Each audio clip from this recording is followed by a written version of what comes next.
The views and opinions expressed by participants in the following public affairs program do not necessarily reflect the position or beliefs of WDEF or its staff.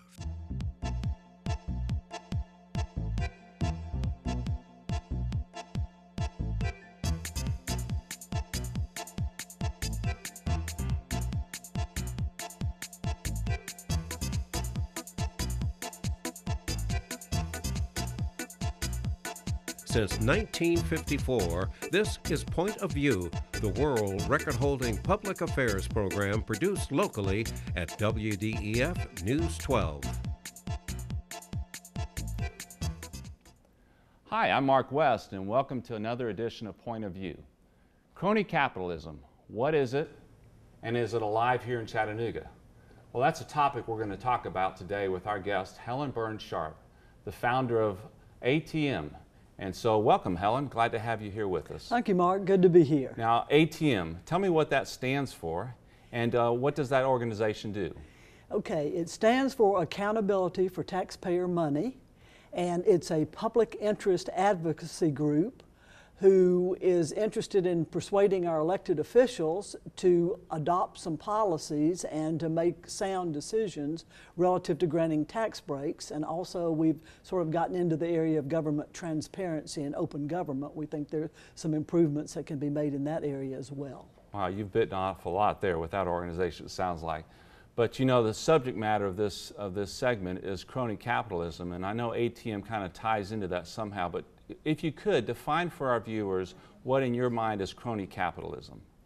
Well, I sort of view it as kind of an economic system where you have close ties between business leaders and government officials. And certainly you want cooperation there, but if the relationships are too close or perceived to be too close, then people wonder, is that the basis for the granting of tax breaks or favorable land use decisions and all? Right. And that's part of why we think there need to be sort of rules in place that everybody plays by, so that there may be some, well-established company that gets a tax break and maybe they deserve one, but let's make sure we know why they're getting it and what the criteria are. Okay, so we'll talk about rules here in a minute, hopefully, if we have time.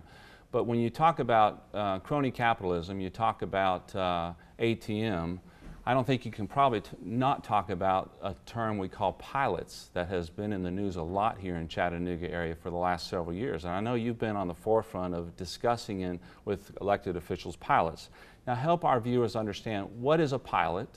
Explain that acronym, and is it a good or bad thing?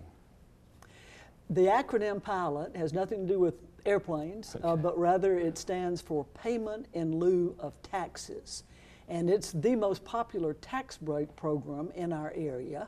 And we've probably, since we started the program in 1985, we've probably granted about 100 pilots. Some good, many I don't think not so good or whatever. And so it's a mechanism basically of putting a particular private business, taking them off the tax rolls and putting them under the ownership of a government entity, an industrial development board or a health and ed board that is tax exempt, so it doesn't have to pay taxes, and then they're required to pay a lease payment of about maybe $1 a year. So the payment in lieu of taxes is a nominal amount that they get for being tax exempt and paying very little in the way of property taxes. Now, I can just imagine or envision someone sitting out watching this saying, well, okay, so how does this affect me, though? I mean, how does this pilot thing affect me, just little old Joe taxpayer out here minding my own business? So explain that to them. Well, I think that one of the reasons that we sort of formed are two reasons. One, the issue of tax equity or fairness. You and I pay our taxes, small businesses pay their taxes, and a lot of large businesses pay their taxes. So it seems like we need to have really good reasons if we're telling some people, oh, in your case, you don't have to pay your taxes or as much tax as you arguably should pay. So there's the fairness issue, and then there's also an enforcement. If we don't pay our taxes, we'll get a letter from the county and they may say they're coming after our business or our home. Whereas the perception on these pilots is that a lot of times the companies may not meet the goals they set in order to get the pilot, but we rarely enforce these pilots. So there's that aspect. The other aspect as to why I think people should care is that 60% of our revenue for the city and county general fund, so that would be public safety and parks and workforce development and things like that, comes from property taxes. So if we have a significant number of major taxpayers off the tax rolls, that means less money to do priority community projects. So it's sort of a tax equity thing, but I think it's a social justice thing too, in that it means less money to do some things maybe in urban neighborhoods and to focus on workforce development and some of the things I think as a community we think are priorities. Okay, now pilots. Some people might say, well, is it really that big of a problem? I mean, in your mind, how big is this pilot problem? How, in terms of tax base and so forth, what does it represent in terms of properties out there and so forth? In fact, I think you brought a map with us that you might describe for us here briefly. Yes, let me talk a little bit generally about this, that we have right now, in tax year 2016, we did not collect about $15 million in property taxes due to pilots. And when you remember that most of these agreements go out 10 to 30 years, that probably represents about $375 million of taxes we've already agreed not to collect. So we have done a map, and is the map behind us here? It'll be on the screen. Okay, it'll be on the screen, okay. And what this map shows is all the properties that either have a pilot, and those are shown in green. So like in the upper right, you see Volkswagen surrounded by some yellow. Let me explain. The yellow is tax exempt because being government owned, or being charitable because it's a school or a hospital or a church. So we have the yellow that are tax exempt properties, and then the red in the corner on the opposite end of where Volkswagen is, that's the tax increment finance district for the Black Creek project. So basically what we call these areas are sort of tax favored properties. And you look at all these colors and you realize that about 30% of the properties in Chattanooga are not paying their fair share of property taxes, which means there's a greater burden on those of us that are paying property taxes. So that's the point right there, I think. Yes. You reduce the number of properties paying, so therefore everyone who is paying has to pay a larger amount, theoretically. Theoretically, Okay. or the quality of services deteriorates. Exactly, Yep. Very good point. So you've raised the problem, and I know that you've been fighting this issue, or certainly raising this issue in City Council and County Commission for a number of years. What's the response so far from our elected officials to your trying to educate them of the problem here? Well, actually, I think we're making some progress. It's awfully slow, but last September, the City Council and the County Commissioners following these as well adopted some policies for housing pilots. And so that was progress. They're not perfect, but they're ever so much better than they once were. And now what we are focused on, in fact, we even have some t-shirts before the City Council meeting, is that on the industrial pilots, on the jobs pilots, these are the things for companies like Volkswagen and Westinghouse and some of the big dollar pilots. We don't have any policies in place. And just two of them that we need to be looking at is a demonstration of significant public benefit and what we call the but-for test. We think that that's probably our biggest problem and opportunity, that we give pilots to companies that are good companies, but they would have done what they have done anyway. I mean, they would have located here anyway, or they would have expanded here anyway because of the infrastructure, because of the labor market, because of transportation, because of EPB, because of quality of life. So I don't think we push back very hard when the site development consultants come in Right. and say, we won't locate here unless we get a pilot. Well, let me ask you real quickly, how can people contact you if they need to as we wrap up here?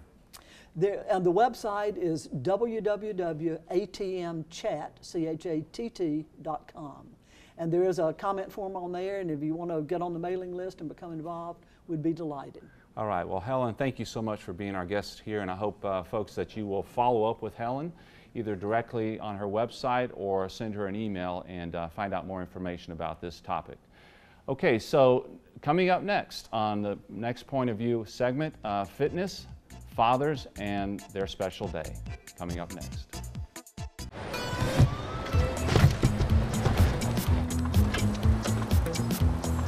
It's a short ride from your neighborhood to your naturehood. To find a neighborhood park or green space near you, visit discovertheforest.org. Hello, this is Vincent Ivan Phipps, and thank you for joining us on this segment of Point of View. We're talking about what can today's fathers do to raise healthier, stronger children. We have this special in lieu of Father's Day. We want to make sure that as this special is aired, we can look at what can today's dads do to raise healthier kids. To do that, we have two very talented and informed special guests, Mr. Russell Klisch and Brandon Bacon. Both are fathers, both are fitness experts. Let's welcome our two guests. Right, Russell, Brandon, thank you for joining us today. Thank you so much, Vincent. Appreciate it. Russell, what are your expertise for those who may not know about being a dad and being healthy raising kids? Expertise for being a dad was just having a daughter. So check, you've done that one. Done that one. I don't know about expertise, but my field, when I work with the Governor's Foundation for Health and Wellness, right, with the Healthier Tennessee Communities Initiative. Excellent. Thank you, Russell. Brandon? Yes, I currently am a personal trainer, but also I work for the Chattanooga Housing Authority as a resident service coordinator. Excellent. Now, Russell, you have a daughter, and Brandon, you have 4 daughters, right? 4 kids. Yes, right? 4 kids. Wonderful. Yes. I wanted to show something with you to dive right into this segment. We're talking about the importance of how our dads can have an impact on our health. We have an image we'd like to show to our Chattanooga audience about just where our state lies in terms of health. Now, for those who are at home, Tennessee ranks #1 in the state in North America of obese kids. When you guys see that, what's the first thing that comes to your mind about our kids' health? Well, it's a challenge. It's a sad thing when you hear those kind of numbers, because you know with those that BMI number, the obesity rating, overweight, comes right, with eventually disease and a lot of low quality life and problems for our kids, and we don't want that to happen. I do think, though, that it definitely shows that there's an opportunity for us to improve. Absolutely. Where we are, and there's things, whether it be the built environment policies, our own individual policies, there's ways that we can improve to combat that. Right. But looking at it, it always is sobering. You know, whether it's the bottom 1 or the bottom 5 or the bottom 10, it's not good data to look at. Right. But so we can get better. Well, of course, but I hope it also serves as a awakening call to a lot of people. Absolutely. That we've kind of pushed that to the side. Health has been kind of the topic you push to the side, and I'm glad you're bringing it out and saying, I mean, there really is a bad problem going on right now. Absolutely. As a trainer, Brandon, when you see that and you look at our kids, we're ranked #1 in obesity. When you see that, what comes to your mind, being a father of 4? Well, being a father of 4, one thing that comes to my mind is being an example. It's one thing to talk about being active, but it starts with me as a father. Right. You know, it can be challenging at times with 4 children, having that balance. But what I've learned is over time, you know, sometimes it's better than other times, but right, I try to engage as much as possible with my kids as far as active activities. I'm glad you mentioned engagement. You all are, both of you are fit, both of you are great fathers. For the dads at home watching this right now and watching it, you know, want to be good parents, what advice can you give right now to the father that wants to be more active, that may have a child that is heavier or on the borderline of obesity? What can we share to them to let them know, here are some simple things you can do with your kids to make them healthier and based on what they eat, or maybe in what they do? Right.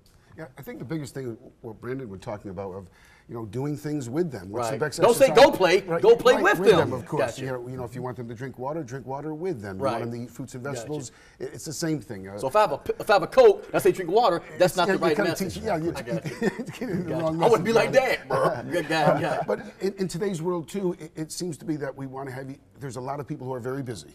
There are a lot of busy dads out there, and sincerely busy, trying to do well. Fast food. I don't have time. Right, with everything, it almost seems like we need to take a little time out and schedule, even a little schedule of opportunities for the family to be together, to do things that are physically active, opportunities that we go together to the grocery store and get fruits and vegetables and come home and we're eating them together at the meal.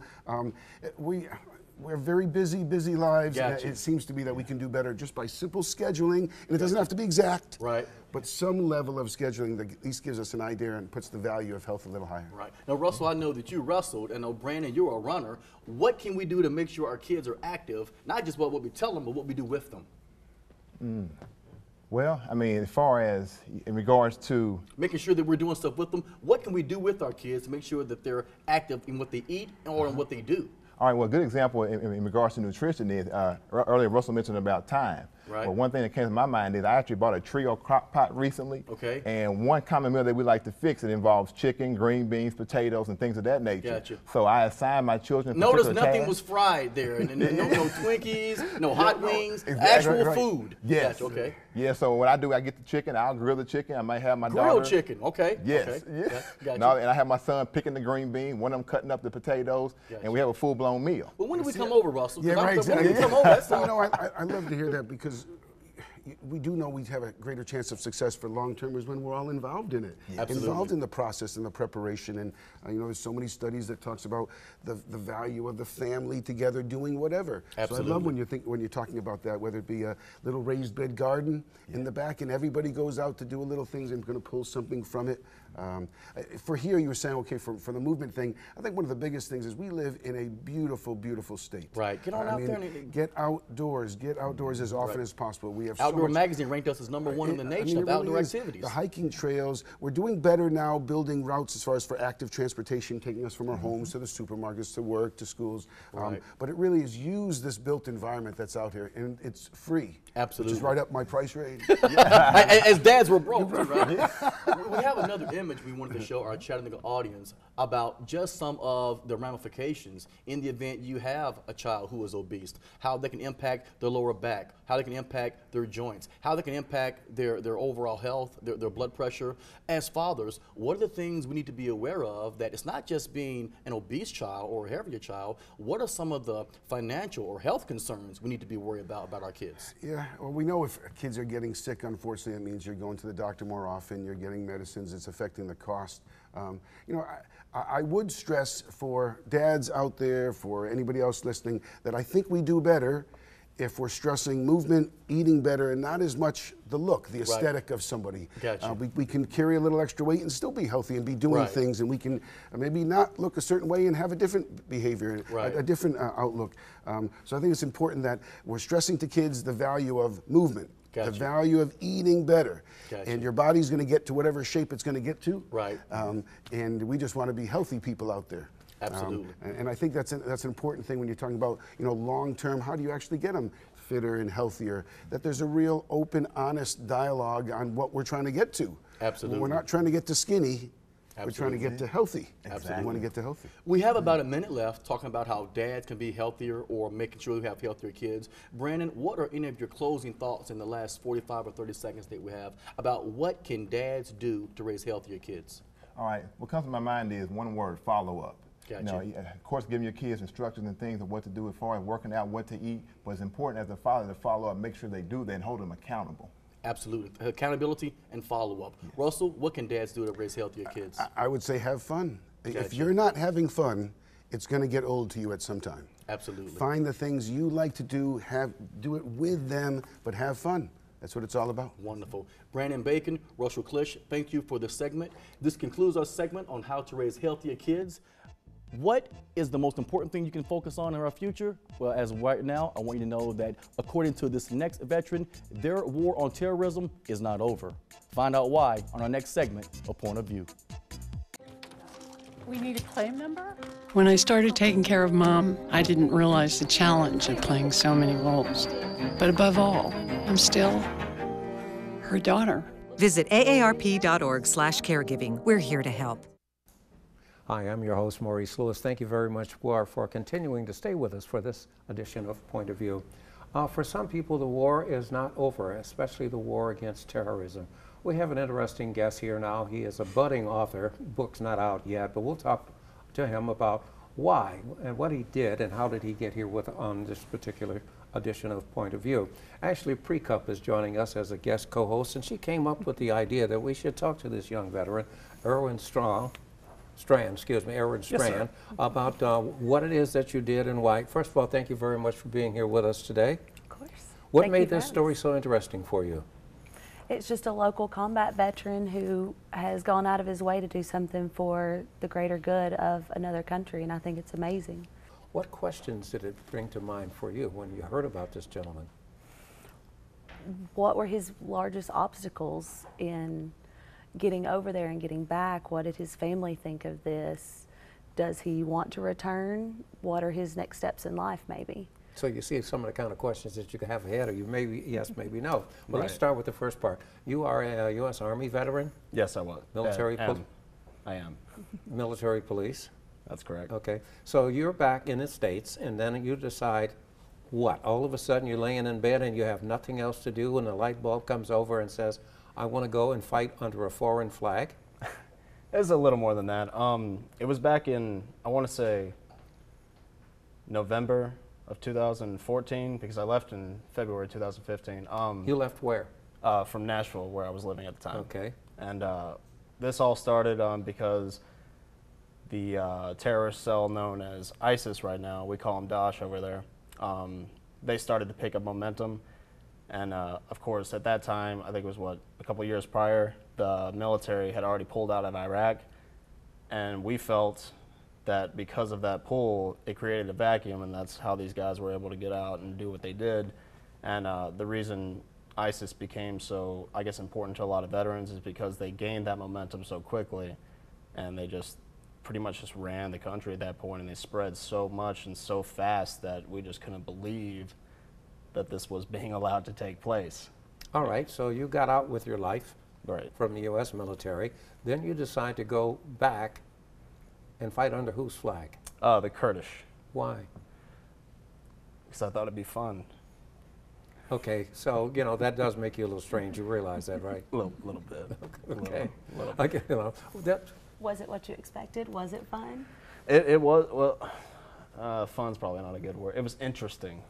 Life experience? Yeah, it was quite an adventure. As far as what I expected, you know, I'm not really too sure what I expected when I got over there. You know what I mean?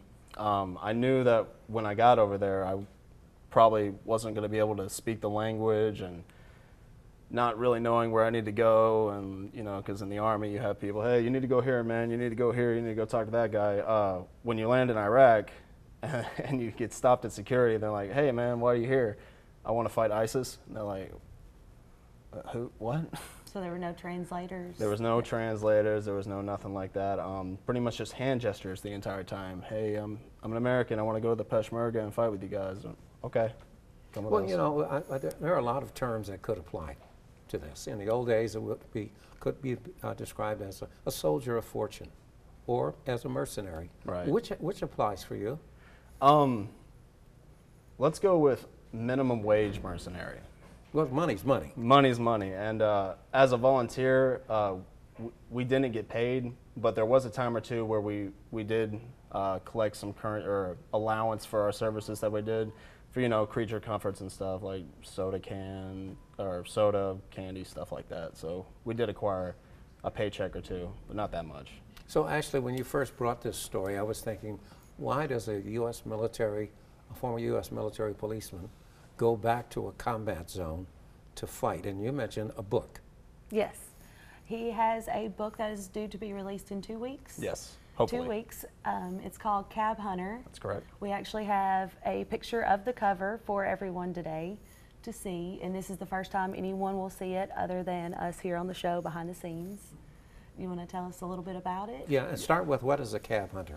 A cab hunter, well, the first word in that title is CAB, which stands for Combat Action Badge. It's an award given to anyone that's not under the infantry military occupational specialty, and it's pretty much an award you get if you have been engaged or engaged the enemy while you're in a combat zone. So you have that. I do not have that. Where the next title comes in, Hunter. It's pretty much, I mean, it's exactly what it is. I went back to hunt for this elusive badge that I never got in the military. But from your experiences, was that not pride enough?